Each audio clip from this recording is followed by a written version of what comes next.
Existiu alguma conversa entre Hulk e Palmeiras nos últimos dias? Antes de responder, vale a lembrança de que o atacante, hoje com 39 anos de idade, é torcedor declarado do Palmeiras e quando decidiu voltar da China para o Brasil, ele chegou a negociar com o Verdão. Na oportunidade, o João Paulo Sampaio, o gerente das categorias de base, foi quem intermediou o acordo, que só não aconteceu porque o Abel Ferreira, na última hora, vetou a contratação do atleta. Pois bem, posso assegurar para vocês que desde que decidiu deixar o Atlético, Hulk foi sugerido para dirigentes palmeirenses, mas a avaliação interna é de que o Hulk poderia atrapalhar o vestiário alviverde. O Abel detesta qualquer jogador que possa complicar a relação bem amistosa que existe entre comissão técnica e elenco no Palmeiras. O fato de ter 39 anos de idade e uma condição física distante da ideal também pesa de maneira contrária. Mas, Nicola, cheguei a ler que foi publicado que o Atlético pediu 5 milhões de dólares além do Jefité e do Luigi. Respeito à apuração de todos, mas antes de gravar esse vídeo conversei com um dirigente atleticano e ele garantiu que nunca houve conversa com o Palmeiras pelo Hulk e que uma pedida dessas também está completamente fora da realidade, levando em consideração que o Hulk tem contrato somente até dezembro e com 39 anos de idade, certamente o Atlético não pode exigir tanto uma compensação. Hoje, inclusive, a discussão entre Hulk, Atlético e Fluminense é para uma transferência gratuita. O Hulk chegaria a um acordo amigável com o Atlético, existe uma pendência do Galo para com o jogador, imaginar que o Palmeiras precisasse desembolsar 5 milhões de dólares, além de ceder um lateral esquerdo, o Jefité, e um atacante, o Luigi, está completamente fora da realidade. Só para arrematar de vez, registrar que o Hulk ganha 2,5 milhões de reais por mês no Atlético. O Fluminense topa bancar os mesmos vencimentos. Já o Galo terá uma economia, se a rescisão de contrato acontecer, de 21,5 milhões de reais até o fim da temporada. Por sua vez, o Fluminense vai gastar 6,6 milhões reais até 20 de julho sem poder utilizar. O período de inscrições no futebol nacional só reabre no finalzinho do mês de julho. E o Fluminense precisa contar com o Hulk por agora para que o Hulk não complete o 13º jogo no Campeonato Nacional, o que o impediria de atuar por um rival no futebol brasileiro. Vou trazer notícias para vocês aqui a respeito de Bernard e de Paulo Brax. Tá? Primeiro eu vou falar do Bernard, da situação dele. Conversei nos últimos dias, tá, com gente ligada ao atleta, conversei também com gente ligada ao clube, né, para sempre tentar trazer todos os lados de uma história. Uma história no futebol sempre tem no mínimo 2 lados, isso quando não tem 3, tem 4, mas enfim. Desta vez eu consegui apurar com 2 lados na história a respeito da situação do Bernard, tá?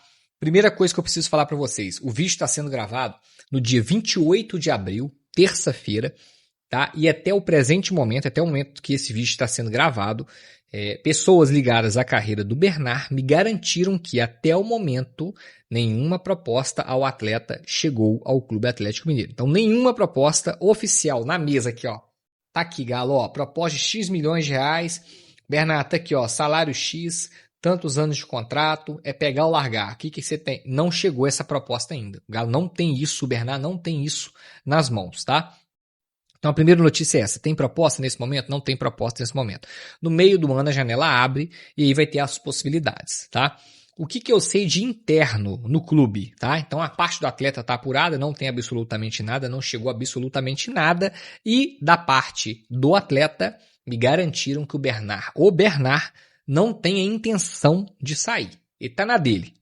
O Bernard tá na dele, tá? Ele não tá nem assim, nossa, eu tenho que sair, é isso e aquilo, não vejo a hora de poder sair, não aguento mais ficar aqui e tal, minha situação aqui não tá boa. Não tem nada disso. Bernard tá na dele, a pessoa me falou, ó, não tem nenhuma intenção de sair, só se for bom pro clube e bom, obviamente, para o Bernard. Isso, obviamente, né, gente?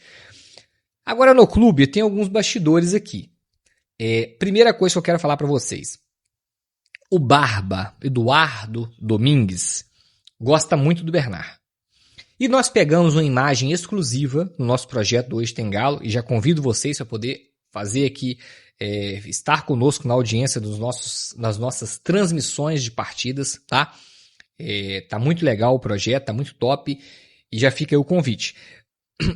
Na nossa penúltima transmissão, Galo e Ceará, o nosso amigo Eduardo Guerra, que estava fazendo a parte de reportagem, ou seja, estava lá na arena, na zona mista, pegando, né, as imagens dos jogadores após a partida, ele flagrou, no caso, o Barba dando um abraço de pai para filho no Bernard ao final da partida, passando total apoio para ele. Cabe a gente lembrar aqui que o Bernard saiu vaiado naquele jogo. Eu tô voltando um pouquinho, tá, gente? Eu tô tirando o Flamengo e tô indo lá no Ceará para trazer essa situação aqui.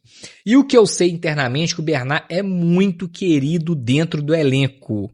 O Bernard é muito querido dentro do elenco. O Bernard não tem rincha, o Bernard não tem problema extracampo, interno, com o grupo ou com parte do grupo, com nenhum jogador do Galo. O Bernard é querido e amado por todos os atletas. Então, falei de Barba, falei de elenco e agora eu quero falar da diretoria. A diretoria, né, o órgão gestor ou os membros executivos ou os diretores do clube também gostam muito do Bernard. O Bernard é muito bem quisto. O Bernard, internamente, ele é um exemplo de atleta. Ele é um dos primeiros a chegar para treinar, ele nunca chegou atrasado, nunca faltou treino e é um dos últimos a sair e não reclama para absolutamente nada. Tem que viajar para tal lugar, o Bernard vai com cara boa. Tem que treinar amanhã na parte da manhã, o Bernard vai treinar com cara boa. Ah, o treino mudou de última hora, vamos fazer um planejamento diferente, o Bernard tá com cara boa. O Bernard nunca é aquele cara que faz as coisas com cara ruim, ou sem estar na vontade, sem estar no âmbito de fazer. O Bernard sempre é um cara muito profissional no dia a dia. E, gente, agora só um parênteses, Lucas, detesto o futebol no momento do Bernard. Quem acompanha aqui o canal, quem é inscrito assíduo, sabe o tanto que eu fico chateado quando eu vejo o Bernard titular. Mas uma coisa é a minha opinião, outra coisa é eu vindo aqui para informar vocês. Eu, vendo o jogo, eu tô ali opinando. Não quero o Bernard no time, para mim o Bernard poderia sair o quanto antes. Mas aqui eu estou passando a apuração para vocês. Então, trazendo aqui a parte do jogador. Não tem absolutamente nada. E o Bernard não tem a intenção, um desejo assim, nossa, eu quero muito sair do Galo. Não tem isso. Trazendo a parte do clube. O Barba gosta muito dele, os jogadores gostam muito dele e a diretoria gosta muito dele, porque no dia a dia ele é muito profissional.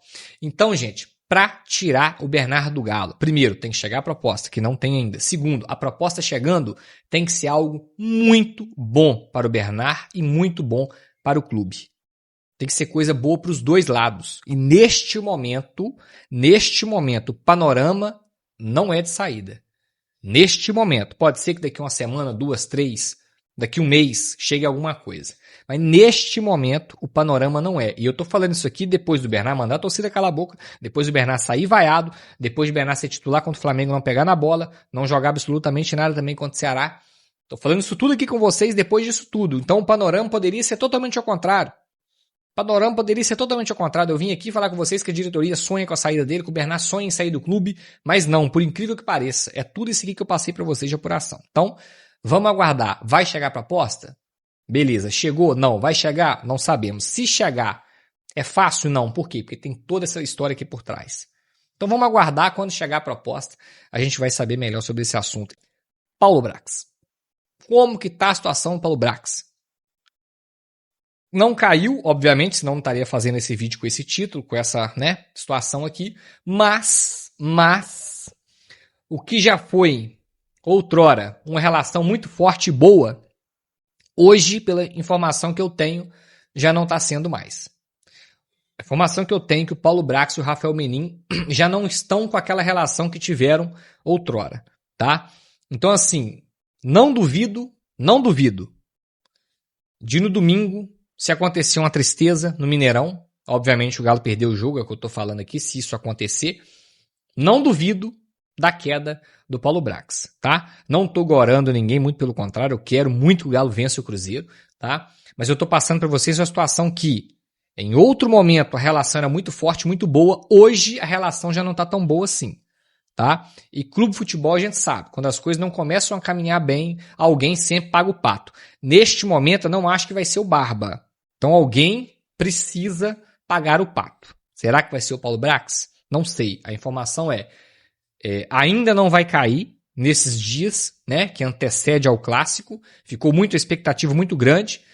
Trouxe para vocês com exclusividade no nosso pré-jogo contra o Flamengo, que a relação dele já não era muito boa com o Rafael. E hoje eu estou voltando aqui para confirmar e para atualizar a situação que de fato não caiu, como foi veiculado aí, que poderia cair e tal, mas não caiu. Mas a relação já não está tão boa. E, repito, quanto ao Cruzeiro, se a vitória não chegar, eu não duvido nada na segunda-feira a gente está falando sobre uma possível queda do Paulo Brax. Mas vamos aguardar, né? Tomara que o Galo vença o Cruzeiro, que a gente pegue uma sequência boa aí, né? E é sinal que a coisa está evoluindo, está indo bem. Beleza?